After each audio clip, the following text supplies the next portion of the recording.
வணக்கம் நேயர்களே, ஸ்ரீ குபேரன் டிவி நேயர்கள் லட்சுமி நாராயண அன்பு வணக்கங்கள். இப்போ நம்ம பார்க்க போகிறது வார ராசி பலன் 16ஆம் தேதியிலிருந்து 22ஆம் தேதி வரை எப்படி இருக்க போகுது.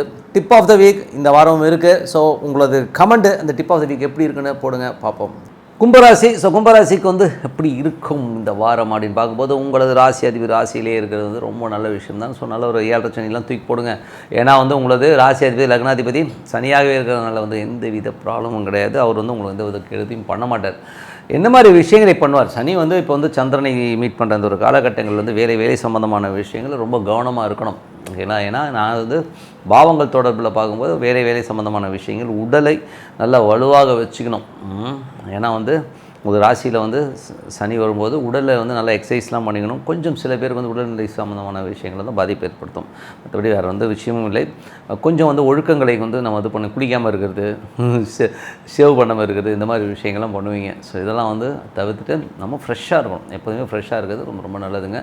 2ஆம் அதிபதி குரு நல்ல ஆட்சி பலத்தோடு இருந்து நல்ல ஒரு மாற்றங்கள், நல்ல ஒரு பெரிய வருமானங்களும் யாருக்கு வரும்னா கும்ப லக்னமாக இருந்து குரு திசை புத்தி ஆந்திரம் நடக்கணும். நல்ல வருமானங்கள், நல்ல ஒரு ஆட்சி பலத்தோடு இருந்து நல்ல ஒரு விஷயங்கள்லாம் நடக்கும். ஸோ பெரிய ப்ளஸ் தான். திருமணம் சார்ந்த விஷயங்கள்லாம் ரொம்ப சிறப்பாக இருக்கும். மற்றபடி பார்த்திங்கன்னா உங்களுக்கு 3ஆம் தேதி செவ்வாய் 4ல் இருக்கும்போது வீடு சொத்துக்கள் விற்பனை சம்மந்தமான விஷயம் நல்ல லாபங்கள் கிடைப்பதற்கான வாய்ப்பு. அம்மாவுக்கும் உங்களுக்கும் நிறைய டிஃப்ரென்ஸ் ஆஃப் ஒப்பீனியன் வரதுக்கான வாய்ப்பு இருக்கனால அதை மட்டும் கொஞ்சம் அட்ஜஸ்ட் பண்ணி போங்க. ஸோ வண்டி வாங்கணும் லைட்டாக செலவழிக்கும். ஸோ அதுவும் ஒன்றும் பண்ண முடியாது. 5ஆம் அதிபதி புதன். ஸோ 5ஆம் அதிபதியான புதன் பார்த்திங்கன்னா உங்களுக்கு புதன் 11ல் வக்கரம். ஸோ 11ல் வக்கரம் ஆகும்போது குழந்தைகள் சம்மந்தமான விஷயங்கள் 5, 8ஆம் அதிபதி 11ல் இருக்கும்போது திடீர் அதிர்ஷ்டங்கள் வரும். உங்கள் ஜனகால ஜாதகத்தில் புதன் வக்கரமாக இருந்ததுன்னா நல்ல பெரிய லாபங்களை கண்டிப்பாக எதிர்பார்க்கலாம். குழந்தைகள் விஷயங்களில் நல்ல மாற்றங்கள் ஏற்படும். ஸோ முதல் குழந்தைகிட்ட மட்டும் கொஞ்சம் ஜாகிரதையாக இருங்க. ஏன்னா குழந்தைங்க எதாவது மறைப்பாங்க, கொஞ்சம் கிரிமினலாக பயப்பட ஏதாச்சும் திங்க் பண்ணும். ஸோ அதை மட்டும் கொஞ்சம் ஜாகிரதையாக பார்த்துக்கணும். மற்றபடி உங்களுக்கு 6ஆம் அதிபதி. ஸோ 6ஆம் அதிபதி எப்படி இருக்கும் அப்படின்போது குருவின் பார்வை இருக்கனால வேலையில் நல்ல மாற்றங்கள், நல்ல ஏற்றங்கள்லாம் இருக்கும். ஸோ அதில் எந்த மாற்றமும் இல்லை. ஏன்னா 2லிருந்து குருவின் பார்வை இருக்கனால வேலையில் ஓரளவு வருமானங்கள் நல்ல ஒரு அளவுக்கு அடுத்த ஸ்டெப்பு போகிறதுக்கான வாய்ப்புலாம் நல்லாவே இருக்குது. 7ஆம் அதிபதியான சூரியன். 7ஆம் அதிபதியான சூரியன் உங்களுக்கு 12ல் இருக்கும்போது கொஞ்சம் கணவன் மனைவிகளோட சின்ன ஒரு பிரச்சனைகள், சின்ன விஷயங்களுக்காக ஒரு ஸ்ட்ரெஸ் ஏற்படும். பட் இருந்தாலும் அப்பா அம்மா கூட இருந்து எல்லாமே கிளியர் பண்ணுவாங்க. ஸோ அதனால் எந்த ப்ராப்ளம் இல்லை. வியாபாரம் சம்பந்தமான விஷயங்கள் கொஞ்சம் எஸ்டாப்ளிஷ்மெண்ட்டுக்காக கொஞ்சம் செலவு பண்ணுறது, நேரம் ஒதுக்குறது, இந்த மாதிரி விஷயங்களும் கண்டிப்பாக இருக்கும். 8ஆம் அதிபதியான புதன் வக்கரமாக 11ல் இருக்கும்போது திடீர் அதிர்ஷ்டங்கள், திடீர் லாபங்கள், காசு தராதவங்க காசு கொடுக்க வேண்டிய திடீர் கொடுப்பதற்கான வாய்ப்பும் நிறைய இருக்குது. 9ஆம் அதிபதியான சுக்கிரன். 9ஆம் அதிபதியான சுக்கிரன் 12ல் இருக்கும்போது நிறைய பிரயாணங்கள் ஏற்படுத்துவதற்கான வாய்ப்புகள் இருக்குது. சில பேர் வெளிநாடு செல்வதற்கான வாய்ப்பும் நிறையா இருக்குது. வெளிநாடு படிப்பு சம்மந்தமான விஷயங்கள் போகிறதுக்கான வாய்ப்பும் ரொம்ப நல்லாவே இருக்குங்க. ஸோ அதெல்லாமே ரொம்ப சிறப்பு தான். மற்றபடி பார்த்திங்கன்னா தொழில் ரீதியான விஷயங்களில் உங்களுக்கு நாளில் உள்ள சுக்கிரன், நாளில் உள்ள செவ்வாய். ஸோ நாளில் உள்ள செவ்வாய் தொழில் ரீதியான விஷயங்கள் பார்த்திங்கன்னா எப்படி இருக்கும்னா நிலப்புலங்கள் வாங்கி வைக்கிறது, வண்டி வாகனம் வாங்கி வைக்கிறது, இதெல்லாம் பெரிய லாபங்கள் வருவதற்கான வாய்ப்புலாம் ரொம்ப நல்லாயிருக்கு. மற்றபடி 11ல் உள்ள 11ஆம் அதிபதி குரு 2ல் இருக்கும்போது மூத்த சகோதரர் நல்ல லாபங்கள், குடும்பத்திற்கு நல்ல வருமானங்கள் வருவதற்கான வாய்ப்புலாம் ரொம்ப சிறப்பாக இருக்குங்க. ஸோ நல்ல விஷயங்கள், நல்ல மாற்றங்கள்லாம் இருக்குது. என்னை பொறுத்தவரை நான் சொல்கிறது ஒரே விஷயந்தான், இறைவனை பிரார்த்தனை செய்யுங்க. ஸோ அமைதியாக ஒரு இடத்துல உட்காந்து டெய்லி உங்களுக்கு பிடிச்ச இறைவனை மனதார பிரார்த்தனை பண்ணுங்கள். அதை எப்படி வேணால் எடுத்துக்கலாம். இறைவனை இந்த வடிவத்தில் தான் எடுத்துக்கணும்னு அவசியமே இல்லை. அம்மாவை எடுத்துக்கலாம், அப்பாவை எடுத்துக்கலாம், ஃப்ரெண்டாக எடுத்துக்கலாம், எப்படி வேணால் எடுத்துக்கலாம். ஸோ மனதார பிரார்த்தனை பண்ணுங்கள். அற்புதமான பலன்கள் லைஃப்பில் நிறைய மேஜிக்ஸ்லாம் நடக்கும். ஸோ பண்ணி பாருங்கள், அற்புதமான விஷயங்கள் நடக்கும் சொல்லிட்டு இப்போது டிப் ஆஃப் த வீக் எப்படி இருக்குன்னு பார்ப்போம். டிப் ஆஃப் த வீக்கில் இந்த வாரம் நம்ம என்ன சொல்ல போகிறோம்னா சனி பயிற்சி. ஸோ நிறைய பேர் சனி பயிற்சியை பார்த்து பயங்கரமாக போட்டிருக்காங்க. சார் 7 சனி, அஷ்டம சனி அப்படின்னு சொல்லிட்டு நிறைய பயங்கள் இருக்குது மக்கள்கிட்ட. ஸோ நான் ஜோதிடராக இருந்தாலும் ப்ராக்டிக்கலான ஜோசியர். நான் ரொம்ப இந்த ப்ரிஸ்கிரிப்ஷன் வச்சு இந்த பரிகாரம்னு சொல்கிறதில்ல. ஸோ என்ன பண்ணுறது, 7 சனிங்கிறது என்ன பண்ணணும், எப்படி எஃபெக்ட் பண்ணுங்கிறது மெயினாக தெரிஞ்சுக்கணுங்க. ஸோ 7 சனிங்கிறது ஒன்றுமே பண்ணாதுங்க. ஜென்ரலாக அது முதல்ல புரிஞ்சுக்குங்க. நீங்கள் கரெக்டாக இருந்தீங்கன்னா அது ஒன்றுமே பெரிய ஒரு விஷயத்தை பண்ணவே பண்ணாது. அது 7 சனி நீங்கள் சொல்லலாம். அது 12ல் இருக்கும்போது 7 சனி கொஞ்சம் விரயங்களை பண்ணணும். அது ராசிக்கு வரும்போது பார்த்தீங்கன்னா உடல் ரீதியான விஷயங்களை சின்ன கோளாறு பண்ணணும். 2ன்னும் போது குடும்பத்தில் சின்ன பிரச்சனைகளை பண்ணணும். இதுதான் சொல்கிறது. ஆனால் நிறைய கான்ட்ரவர்சிஸும் இருக்குது. ஏழரை சனி வந்து எல்லாருக்குமே பாதிப்புனா, உங்களுக்கு சனி நல்ல இடத்துல இருந்து, நல்ல பாவங்களில் இருந்து, இல்லை நல்ல நட்சத்திர சாரங்கள் இருந்ததுன்னா ஏழரை சனி பெரிய யோகங்களை கொடுத்துரும். சரிங்களா? ஸோ அதனால் வந்து ஏழரை சனி வந்து பிளைண்டாக வந்து ராசி பலன் சொல்லிட்டாருங்க, ஏழரை சனி அவ்வளோதாங்க, நான் வேலைக்கு போக மாட்டேங்கன்னு சொல்லிட்டு உள்ளே போய் பூட்டிக்கக்கூடாது. அதுக்கு உதாரணமாக சொல்கிறேன். ஸோ உதாரணமாக என்னுடைய நண்பர் வந்து ரொம்ப பழைய நண்பர் தான் அவர், பழனி பாரதி, உள்ளத்தை அளித்தா இந்த மாதிரி வந்து படங்களில் வந்து பாடல் எழுதிய பழனி பாரதி அவர்கள் எனது நண்பர்.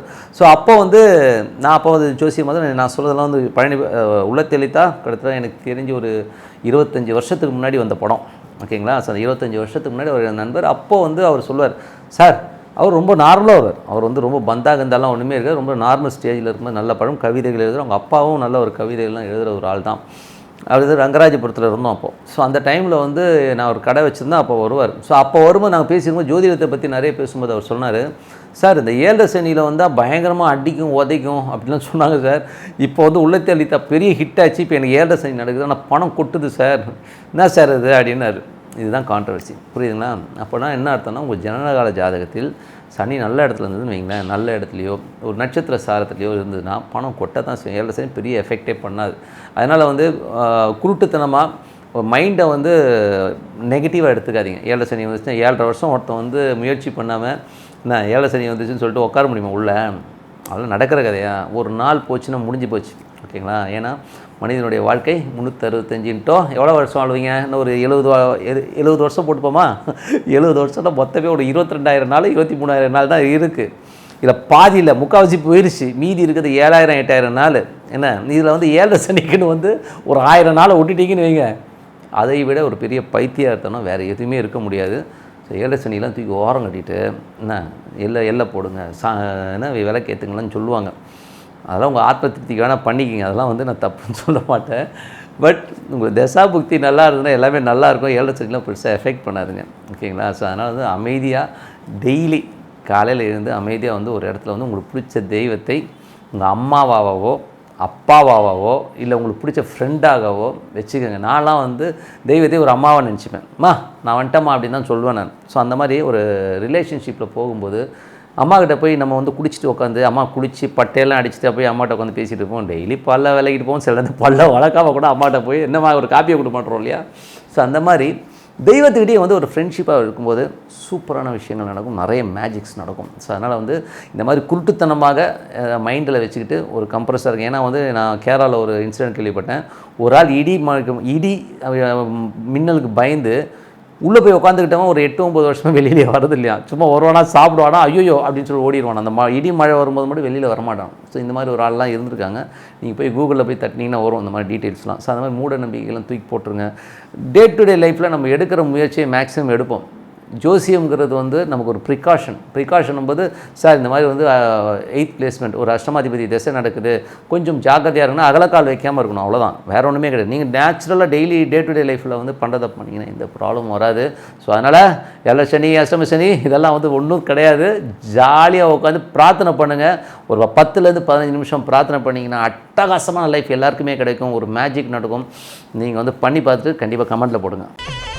ஸ்ரீ குபேரன் டிவியை பார்த்தமைக்கு நன்றிகள். மேலும் இது போன்ற தகவல்களை தெரிந்து கொள்ள ஸ்ரீ குபேரன் டிவியை சப்ஸ்கிரைப் செய்யுங்கள். மறக்காமல் பெல் ஐக்கானை கிளிக் செய்யுங்கள்.